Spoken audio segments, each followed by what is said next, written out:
Kitchen.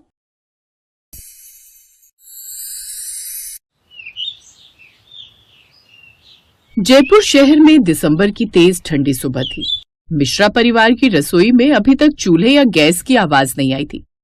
पूरा घर रजाइयों में दुबका पड़ा था। तभी घर के बड़े बेटे अनिल की आवाज रजाई से आई। आज तो हाथ पैर जम रहे। अरे कोई है क्या जो हमें चाय दे दे? तभी दूसरे कमरे से सास रत्ना की आवाज आई। अरे बेटा, तेरी ही तरह सब रजाई में घुसे पड़े हैं। कौन जाएगा इतनी ठंड में? वैसे तेरी जोरू सो रही होगी बगल में, उससे बोल थोड़ा उठने का जोर लगाएगी और सबके लिए चाय नाश्ता बनाएगी। हाँ, बहुएं तो जैसे रोबोट हैं जिन्हें ठंडी नहीं लगती। माँ जी, आज चाय नाश्ता मत बनवाना, मैं नहीं जा रही रसोई में। आज बड़ी ठंड है। मुझे तो लग रहा है रजाई से निकलते ही कहीं मैं जम न जाऊं। माँ जी, आपने अपनी छोटी बहू को बोल दो, वही बना लेगी सबके लिए खाना। उसी वक्त छोटी बहू शिखा ने भी कमरे से आवाज दी। अच्छा, छोटी बहू लोहे की बनी है क्या? मैं अभी बाहर नहीं आ रही।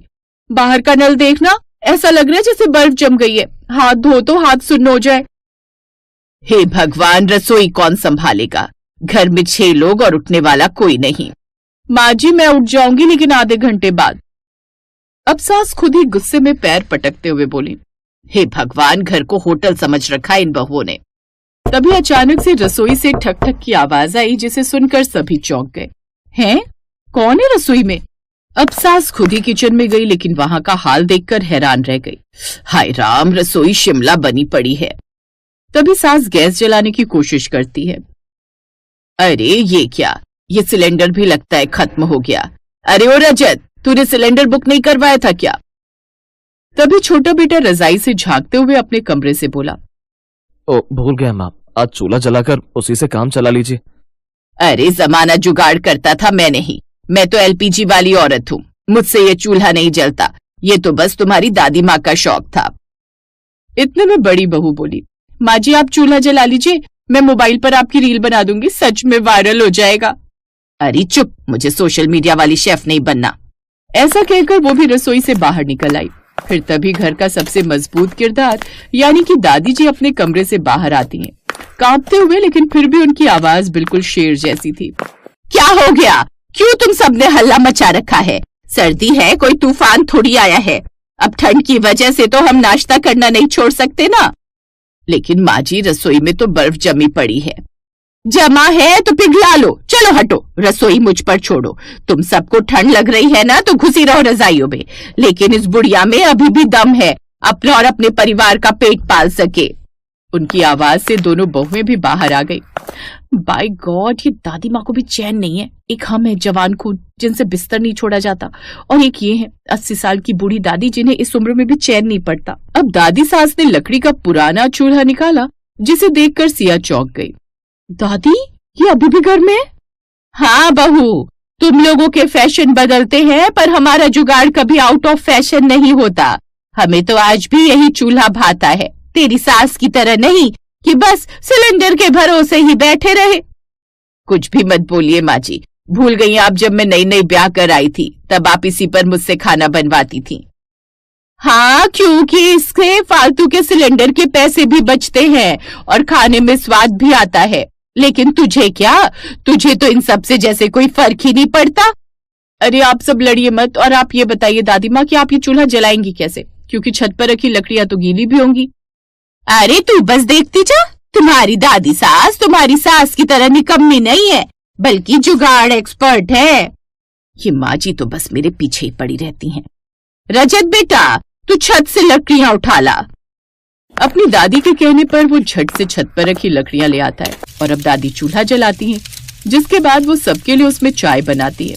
चाय पीकर सब लोग एक बार फिर बिस्तर में घुस जाते हैं। फिर कुछ देर बाद रसोई से धुआं निकल रहा था, पर महक धुएं से ज्यादा आलू की टिक्कियों की आ रही थी। उसकी खुशबू से सब लोग उठकर बैठ गए। वाह, क्या खुशबू आ रही है। लोगों की बहुएं कितनी अच्छी होती हैं ना, जो बढ़िया बढ़िया नाश्ता बनाकर खिलाती हैं। एक मैं हूँ जिनकी दोनों बहुओं को बिस्तर छोड़ने का मन ही नहीं कर रहा। तभी दादी सास ने रसोई से आवाज दी। अरे कमबख्तो, तुम सबकी ठंड चली गई हो तो अब आकर नाश्ता भी कर लो। दादी सास की आवाज सुनकर सभी बाहर आ गए। अरे ये क्या माँ जी, आप क्यों नाश्ता बना रही हैं? तो क्या करूं, भूखी रहूं? तुम बहुओं को तो अपने घर की चिंता है नहीं, तुम सब ठंड से लड़ते रहो, लेकिन पेट गर्म रखना भी जरूरी है। सोचा क्यों ना एक बार फिर पुराने दिनों की तरह चूल्हे पर गर्मा गर्म नाश्ता बनाओ। अरे वाह दादी, आप तो कमाल कर गई। भले ही हम सब ठंड से जमे पड़े हो, पर दादी का जज्बा नहीं जमता। दादी सर्दियों का क्लासिक नाश्ते की तैयारी कर रही थी, जिसमें आलू की चटपटी टिक्कियां, बेसन का मसालेदार चीला और साथ में गुड़ वाली चाय। दादी माँ, ये गुड़ वाली चाय क्यों? सर्दियों में मीठा पेट में आग जलाए रखता है। ये सब जो आज बनाए है ना, ये है सर्दियों का गर्मा गर्म नाश्ता। शिखा हंसते हुए बोली। अरे वाह दादी माँ, आप तो मास्टर शेफ निकली। मास्टर शेफ नहीं, मजबूर शेफ हूँ। जब बहुएं रजाई में मिल जाए ना, तो बूढ़ों को ही चूल्हा जलाना पड़ता है। ये सुनकर दोनों बहुएं सिया और शिखा शर्मा गई। दादी माँ तो हमें ताने दे रही हैं। जो भी हो, आज नाश्ता बनवा कर ही मानेंगी। चलो मदद करते हैं, वरना बाद में सब हमारे मत्थे आएगा। लो, अब आ गई महारानियाँ, चलो आओ काम बांट लो। दादी, हम आपकी बहुएं हैं, रानियाँ थोड़ी। अरे रानियाँ ही तो हो, लेकिन रजाई की जब देखो उसी में घुसी रहती हो। चलो अब काम करो। तभी सिया ने कहा, अरे ये क्या, नल में तो पानी ही नहीं आ रहा। लगता है आज नल जम गया है। अब तो घर का कोई काम नहीं हो पाएगा, बर्तन भी नहीं धुलेंगे। अरे वो काम चोर, अकल की दुश्मन। अब दादी, नल जम गया है तो पानी कैसे लाएं? अरे उस नल के ऊपर गर्म पानी डालो ना, अपने आप ठीक हो जाएगा। सिया ने झट से गर्म पानी किया और नल पर डाला। कुछ ही देर में नल चल पड़ा। देखा अकल की दुश्मनों, अगर जुगाड़ का ज्ञान हो तो सर्दी भी हार जाती है। ये सुनकर तीनों सास बहू एक दूसरे को देखने लगी। फिर धीरे धीरे रसोई में टिक्कियों की खुशबू, चीले की महक और गुड़ की चाय की सौंधी सुगंध फैल रही थी। रसोई की खुशबू बाहर तक फैल गई थी। तभी पड़ोसन शकुंतला चाची आधम की। अरे काकी, ये कैसी खुशबू हमारे घर तक आ रही थी। मुझे लगा तुम्हारे यहाँ तो भंडारा चल रहा है, इसलिए सोचा मैं भी जी आऊं। हाँ चाची, आप भी आ जाइए। आज दादी माँ ने खास नाश्ता बनाया है। अच्छा, तो रजाई की बहुओं ने दादी को काम पर लगा दिया। सिया और शिखा का चेहरा लाल हो गया। दादी माँ और सासू माँ क्या कम थी जो पड़ोस की आंटियां भी बहुओं को ताना मारेंगी। आखिरकार दादी ने सबको गर्मा गर्म टिक्कियां परोसी। चीला, चटनी, दही और गुड़ की चाय के साथ साथ पूरा घर नाश्ते पर टूट पड़ा। वाह दादी माँ, पुराने दिन याद आ गए जब बचपन में आप कभी कभी हमें सर्दियों में ये गर्मा गर्म नाश्ता बनाकर खिलाती थी। हाँ, लेकिन आज भी आपके हाथों में वही स्वाद है। सच कहूं दादी, आपके हाथ की टिक्की का स्वाद किसी होटल में नहीं मिलता। हाँ दादी माँ, आप रोज ऐसा नाश्ता बनाएंगी? चुप कर, अपनी बूढ़ी दादी सास से ऐसे बोलते हुए जुबान न घिसे थारी। तुम मजे से रजाई में घुसी रहो और ये बुढ़िया काम करे। मैं तो बस तुम सबको सर्दियों का गर्मा गर्म नाश्ता खिलाना चाहती थी। दादी, हम तो मजाक कर रहे थे, लेकिन आज आपने रसोई ही नहीं, दिल भी गर्म कर दिया। बहुओं, घर तभी घर होता है जब रसोई से धुआं नहीं, खुशबू उठे, और वो खुशबू मिलजुल कर बनाए गए खाने की होती है। सच कहूं माँ जी, आज के नाश्ते में सिर्फ स्वाद नहीं, प्यार भी मिला है। दादी ने प्यार से कहा, बहुओं, सर्दियां सिर्फ कंबल में छुपने के लिए नहीं होती, घर को, रिश्तों को और दिलों को गर्म रखने के लिए भी होती हैं। पूरा घर मुस्कुराया। रसोई की गर्माहट ने सबके मन की ठंड मिटा दी। माँ, नाश्ते में क्या बनाया है? आलू के पराठे बनाए हैं आज। अरे वाह, आलू के पराठे, मजा आ जाएगा फिर तो। तुझे पसंद है ना आलू के पराठे? मामा, ठंडी के मौसम में सुबह सुबह आप जब भी पराठे बनाती हो ना, तो बहुत ही मजा आता है। तो बता, तुझे कौन कौन से पराठे पसंद है?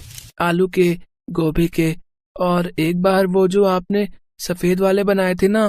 हैं, सफेद वाले कौन से छोटे? अच्छा, पनीर वाले। ये कहानी इन्हीं दोनों भाइयों की है। हरीश और उसका छोटा भाई सतीश अपने माता पिता के साथ एक गांव में रहते थे। उनके पिता बड़े किसान थे।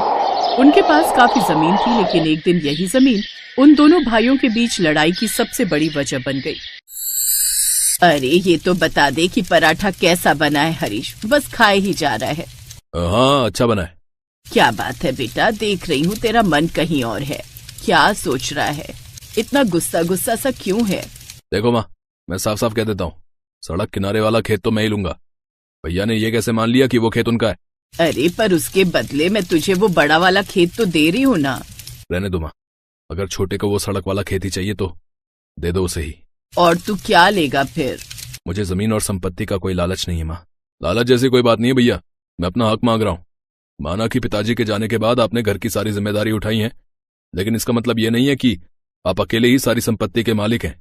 ये क्या बात है सतीश? कम से कम पराठे तो चैन से खा ले, फिर करते रहना बंटवारे की बात। वैसे भी अभी मैं जिंदा हूँ, जब मर जाऊं तो इस घर के बीच में दीवार खड़ी कर लेना, समझे? माँ। सतीश की आंखों के सामने उसका पूरा बचपन एक बार में ही गुजर गया। उसे वो सड़क किनारे वाला खेत तो मिल गया था, लेकिन वो अपने बड़े भाई का प्यार खो बैठा था।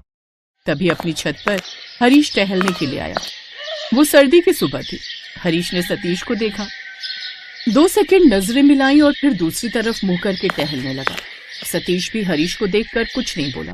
कुछ देर बाद हरीश के घर के नीचे से उसकी बहू हर्षिता ने उसे आवाज लगाई, पापा जी जल्दी नीचे आ जाओ, पराठे बन गए, ठंडे हो जाएंगे। हर्षिता की बात सुनकर हरीश सीढ़ियों की तरफ बढ़ने लगा। तभी उसने एक नजर फिर सतीश को देखा, जो नजरें झुकाए बैठा था, पर हरीश ने उससे कुछ नहीं कहा और फिर वो नीचे आ गया। कहाँ चले गए थे आप पापा जी? देखिए ना पराठे ठंडे हो रहे हैं। कहीं नहीं बेटा, वो ऐसे ही छत पर जरा टहलने गया था। कितनी ठंड है और आप ऊपर ठंड में टहलने चले जाते हो, बीमार पड़ जाएंगे। यहाँ बैठिए, मैं पराठे लेकर आती हूँ, साथ में दही लेकर आऊं? नहीं, पराठे के साथ सिर्फ चाय दे दो। सिर्फ चाय क्यों? पता है, जब मेरी माँ पराठे बनाती थी ना, तो हम दोनों भाई, मेरा मतलब हम सब चाय के साथ ही पराठे खाते थे। फिर शाम को जब हर्षिता अपने पति हिमांशु के साथ बैठी थी, सुनिए आज मुझे सब जानना है। क्या जानना चाहती हो? यही कि पापा जी और चाचा जी आपस में कभी बात क्यों नहीं करते? हम उनके घर क्यों नहीं जाते और वो हमारे घर क्यों नहीं आते? आप हमेशा टाल देते हो, पर आज मुझे सब जानना है कि आखिर ऐसी क्या बात हो गई दोनों भाइयों के बीच। अच्छा बाबा, धीरे बोलो, सब बताता हूँ। उस दिन हिमांशु ने हर्षिता को सारी बात बता दी। सारी कहानी जानने के बाद हर्षिता दुखी हो गई और वो सोचने लगी कि कैसे दोनों परिवारों को एक किया जाए। सुनो, आपसे जरा एक काम है। हाँ, क्या हुआ बताओ। मुझे ना वो दादी वाला चूल्हा चाहिए। हंस क्यों रहे हो? आजकल की बहुएं भी ना, उन्हें चूल्हा दो तो कहती हैं कि गैस चाहिए, और अगर गैस दो तो कहती हैं कि चूल्हा चाहिए।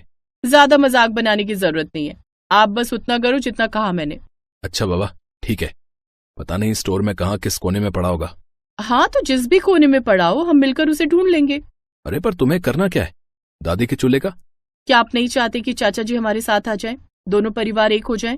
धीरे बोलो हर्षिता, पापा जी ने सुन लिया तो तुम्हारे साथ साथ मेरी भी डांट पड़ेगी। देखो मैं चाहता तो हूँ, पर हम उस घर में ना तो जा सकते हैं और ना ही उनसे बात कर सकते हैं। हाँ तो आप चिंता मत करो ना तो हम उस घर में जाएंगे और ना ही उनसे बात करेंगे। आप तो बस देखते जाओ, चाचा जी खुद ही चले आएंगे।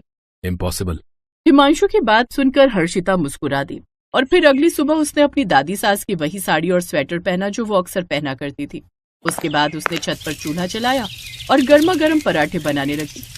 तभी बगल की छत में सतीश टहलने आया।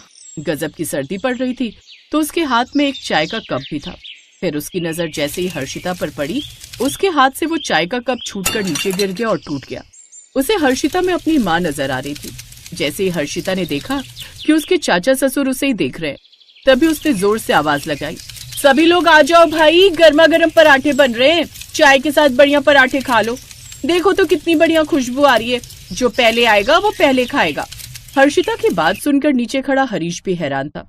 उसे कुछ समझ नहीं आ रहा था कि हर्षिता कैसी बातें कर रही है, पर हिमांशु पास खड़ा मुस्कुरा रहा था। हिमांशु ने अपने पापा को छत पर चलने के लिए कहा। उधर दूसरी तरफ ना चाहते हुए भी सतीश के कदम अपने आप ही हर्षिता और उसके चूल्हे की तरफ चल पड़े। एक पराठा मिलेगा बेटी? हाँ छोटे पापा, जरूर। पनीर का पराठा बनाया है, आपको पसंद है ना? इतना सुनते ही सतीश ने झट से पराठे का निवाला खाया और फूट फूट कर रोने लगा। ये सब देखकर पीछे खड़ा हरीश हैरान था। वो तुरंत सतीश के पास आया और रोते हुए बोला, कैसा लगा